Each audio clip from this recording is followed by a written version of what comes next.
Petaling Jaya. 5 minit Petaling Jaya. Terima kasih Tuan Yang di-Pertua.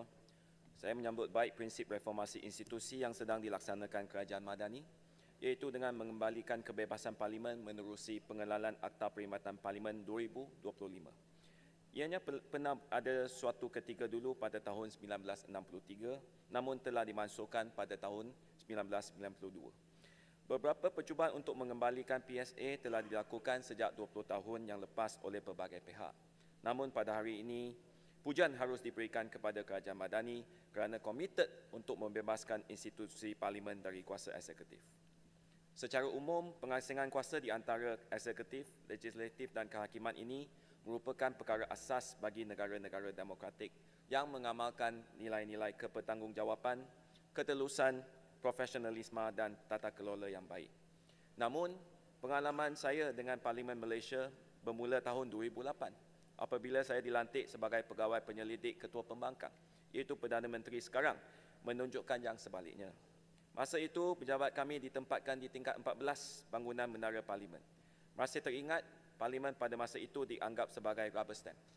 Eksekutif tidak berminat untuk menubuhkan jawatan kuasa pilihan khas untuk memberikan semak dan seimbang kepada kementerian-kementerian eksekutif. Sekarang, kita bukan saja tertubuh 9 JKPK, malah 2 daripada 9 JKPK diterajui oleh Wakil Pembangkang. PAC pada waktu itu, Tuan Yang di-Pertua, diketuai oleh ahli Parlimen Kerajaan dan selalu diejek sebagai badan yang tidak bertaring. Sekarang pengurusi PAC sudah diterajui oleh Masjid Tanah, tidak ada di sini, dari Pembangkang. Semoga kerja-kerja semak seimbang diteruskan secara adil dan profesional. 70 tahun lepas juga tidak ada kamar khas. Segala urusan dibicarakan dalam Dewan yang memuatkan kesemua 222 orang. Memperkukuh persepsi bahawa Dewan Rakyat memang adalah satu rubber stamp yang besar. Walaupun besar, tetapi sekadar seremonial. Bukan itu saja, dalam ingatan saya, masa itu juga tiada kenyataan menteri. Menteri lebih cenderung untuk serahkan tugas kepada Timbalan Menteri, malah setiausaha Parlimen untuk menjawab soalan-soalan Parlimen bagi pihak kementerian. Sekarang, Tuan Yang Di-Pertua, tiap-tiap minggu ahli Parlimen diberikan ruang untuk bertanya kepada Menteri secara langsung dalam MQT, bahkan bawah Kerajaan Madani, Perdana Menteri tampil sendiri setiap Selasa untuk menguruskan sesi PMQ. Malangnya kadang Ketua Pembangkang dan Ketua-Ketua Parti Pembangkang yang tidak hadir saja.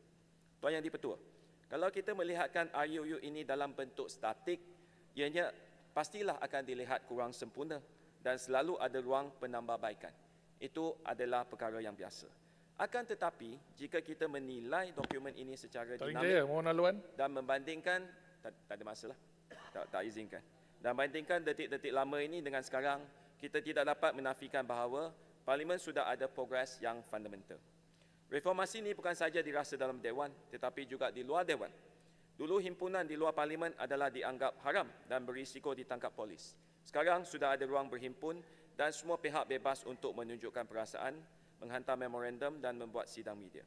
RUU ini yang kita bicarakan pada hari ini, Tuan Yang di-Pertua, akan menjadi pelengkap kepada reformasi institusi yang kita lama bicarakan.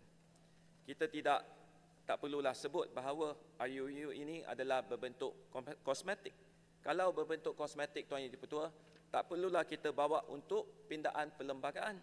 Tak perlulah kita juga buat pindaan pada hari ini yang mana kita masukkan 2 ahli pembangkang dalam majlis yang akan ditubuhkan.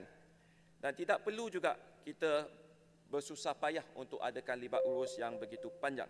Bagi saya, pindaan perlembagaan semalam yang mendapat undi 2/3 juga merupakan satu undi percaya kepada Kerajaan Madani yang terus menerajui reformasi institusi. Dan 15/7 orang bagi saya dianggap bertentangan dengan arus sejarah dan 57 orang ini tidak juga mewakili kesemua blok pembangkang. Saya khawatir mungkin ada beberapa pihak yang tidak hadir kerana mereka rasa malu untuk berdepan untuk mengundi. Datuk Yang di-Pertua, bagi saya ada beberapa aspek yang perlu kita tambah baik pastinya, dan saya cadangkan yang pertama adalah kalau ikut laporan CPA, The Administration and Financing of Parliament, turut menyatakan bahawa kebebasan Parlimen dalam menjalankan tanggungjawab dengan efektif dinilai daripada kebolehan mengawal sumbernya. Dan klausa 4, fungsi Majlis Perkhidmatan Parlimen adalah meliputi pelantikan dan tema anggota Perkhidmatan Parlimen.